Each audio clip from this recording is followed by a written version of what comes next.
Dear students, मैं doctor Remu Chaudhary, associate professor, department of zoology, government girls college Magra Mohalla Jodhpur. आज की BSc part 3 zoology की class में आप सभी का स्वागत करती हूँ। हम पढ़ रहे हैं paper first animal physiology and biochemistry, और इसके unit first physiology of digestion में कल हमने पढ़ा था लीवर की स्ट्रक्चर और उसके फंक्शंस के बारे में। आज हम शुरू करने जा रहे हैं डाइजेशन के बारे में। तो सबसे पहले हम पढ़ेंगे डाइजेशन इन बक्कल कैविटी के बारे में। सबसे पहला पोर्शन है बक्कल कैविटी या मुख गुहा, यहाँ पर डाइजेशन।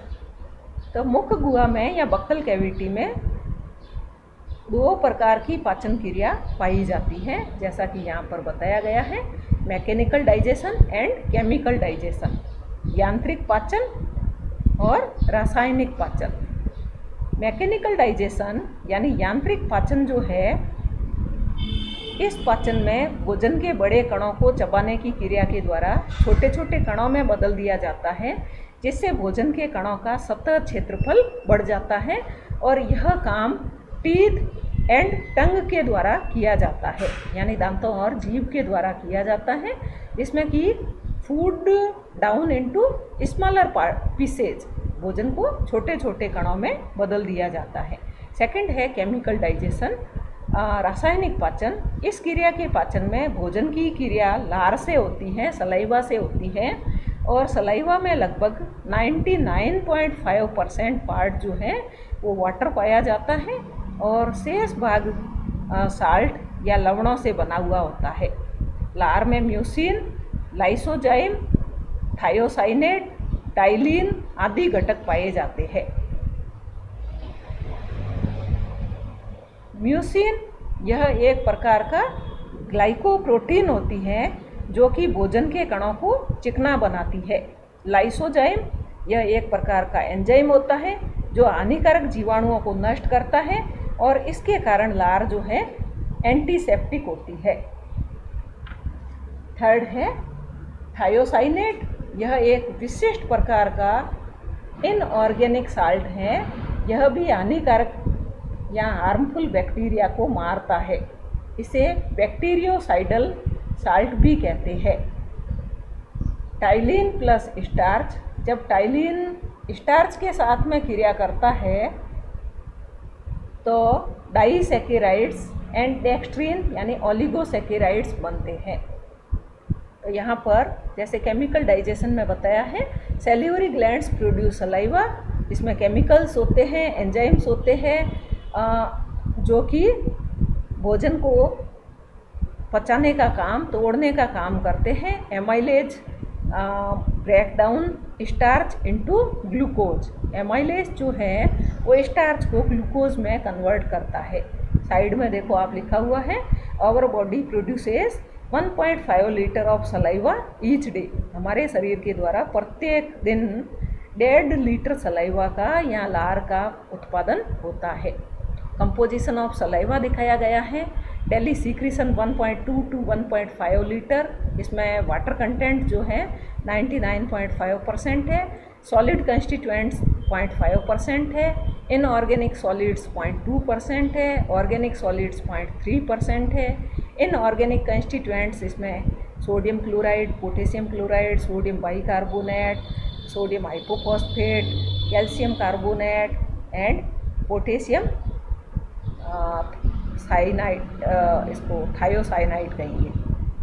ऑर्गेनिक कंस्टिट्यूएंट्स में mucin, serum albumin, globulin, enzymes, epithelial cells and lymphocytes are present.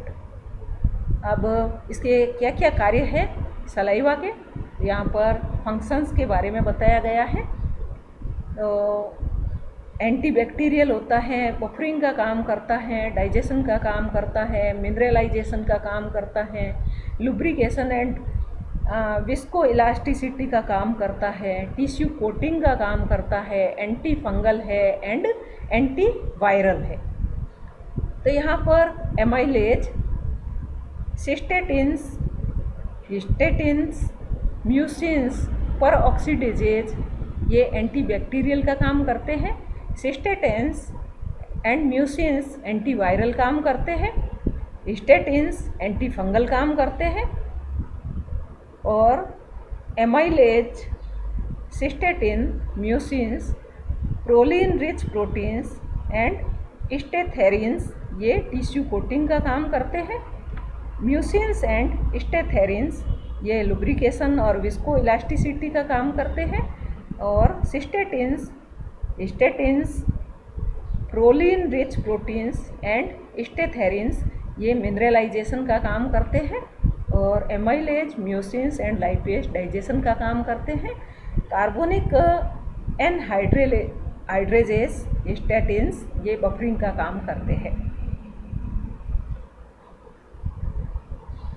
तो इस प्रकार से स्टार्च को डाइसैकेराइड और डेक्स्ट्रिन में बदलता है सलाइवा मुख्य रूप से। और मानव का मुख्य भोजन स्टार्च पर आधारित होता है। यह टाइलिन पकी हुई स्टार्च को भली भांति पचाता है। तो सलाइवा में उपस्थित जो टाइलिन है, लार में उपस्थित टाइलिन जो है वो पकी हुई स्टार्च पर, यानी कि जो पकाए हुए भोजन में उपस्थित स्टार्च है उसको बहुत ही अच्छी तरह से पचाता है। रैबिट की लार में टाइलिन अनुपस्थित होता है क्योंकि रैबिट का मुख्य भोजन सेलुलोज पर आधारित होता है। मांसाहारी जंतु में टाइलिन एब्सेंट होती है। लार लगभग उदासीन होती है क्योंकि इसका pH 6.8 to 7 होता है। टाइलिन को सेलिवरी एमाइलेज भी कहते हैं, लार एमाइलेज भी कहते हैं।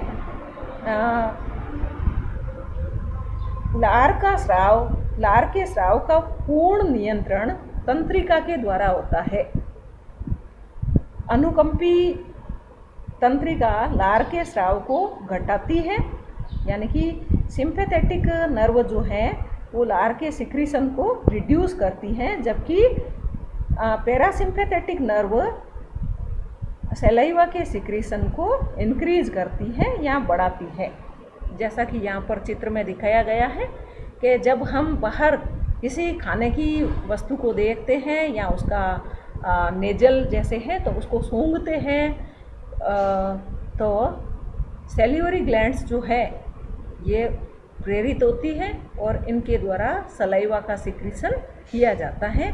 तो तंत्रिकाओं के द्वारा यह क्रिया किस प्रकार से होती है तो इसको दिखाया गया है। तो यहाँ पे दिखाया गया है कि पैरासिम्पैथेटिक नर्व जो है वो सलाइवा के सिक्रीशन को बढ़ाती है और